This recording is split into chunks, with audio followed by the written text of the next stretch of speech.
एकोनसप्ततितमः सर्ग अर्थात 69वां सर्ग। भरत की चिंता, मित्रों द्वारा उन्हें प्रसन्न करने का प्रयास तथा उनके पूछने पर भरत का मित्रों के समक्ष अपने देखे हुए भयंकर स्वप्न का वर्णन करना। जिस रात में दूतों ने उस नगर में प्रवेश किया था, उससे पहली रात में भरत ने भी एक अप्रिय स्वप्न देखा था। रात बीतकर प्रायः सबेरा हो चला था, तभी उस अप्रिय स्वप्न को देखकर राजाधिराज दशरथ के पुत्र भरत मन ही मन बहुत संतप्त हुए। 2 उन्हें चिंतित जान उनके अनेक प्रियवादी मित्रों ने उनका मानसिक क्लेश दूर करने की इच्छा से एक गोष्ठी की और उसमें अनेक प्रकार की बातें करने लगे। 3 कुछ लोग वीणा आदि बजाने लगे। दूसरे लोग उनके खेत की शांति के लिए नृत्य कराने लगे। दूसरे मित्रों ने नाना प्रकार के नाटकों का आयोजन किया, जिनमें हास्य की प्रधानता थी। 4 किंतु रघुकुल भूषण महात्मा भरत उन प्रियवादी मित्रों की गोष्ठी में हास्य विनोद करने पर भी प्रसन्न नहीं हुए। 5 तब सुहृदों से घिरकर बैठे हुए एक प्रिय मित्र ने मित्रों के बीच में विराजमान भरत से पूछा, सखे, तुम आज प्रसन्न क्यों नहीं होते हो? 6 इस प्रकार पूछते हुए सुहृद को भरत ने इस प्रकार उत्तर दिया, मित्र, जिस कारण से मेरे मन में ये दैन्य आया है वो बताता हूँ, सुनो। मैंने आज स्वप्न में अपने पिताजी को देखा है। उनका मुख मलिन था, बाल खुले हुए थे और वे पर्वत की चोटी से एक ऐसे गंदे गड्ढे में गिर पड़े थे जिसमें गोबर भरा हुआ था।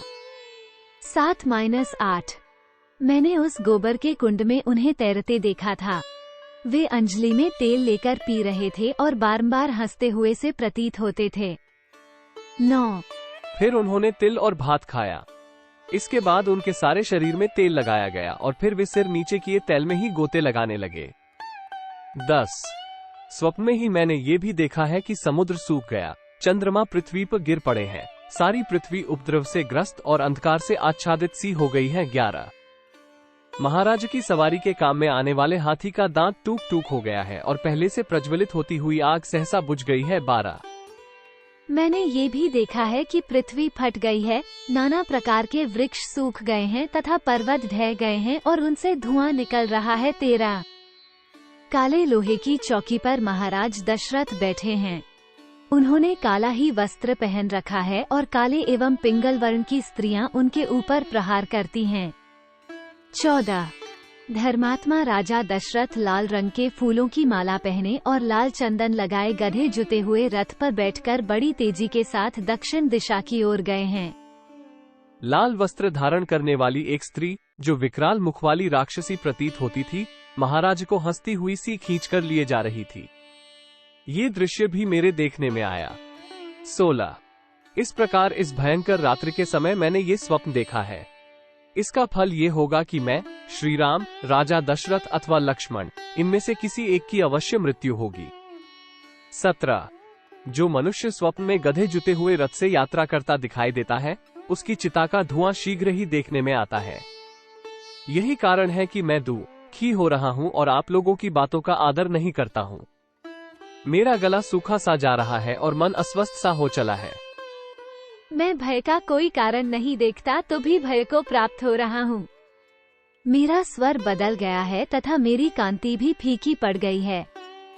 मैं अपने आप से घृणा सी करने लगा हूँ, परंतु इसका कारण क्या है यह मेरी समझ में नहीं आता। 20 जिनके विषय में मैंने पहले कभी सोचा तक नहीं था, ऐसे अनेक प्रकार के स्वप्नों को देखकर तथा महाराज का दर्शन इस रूप में क्यों हुआ जिसकी मेरे मन में कोई कल्पना नहीं थी, ये सोचकर मेरे हृदय से महान भय दूर नहीं हो रहा है। 21 इत्यार्षे श्रीमद् रामायणे वाल्मीकि आदि काव्ये अयोध्या कांडे 69तमः सर्ग। इस प्रकार श्री वाल्मीकि निर्मित आश्रामायण आदि काव्य के अयोध्या कांड में 69वां सर्ग पूरा हुआ। 69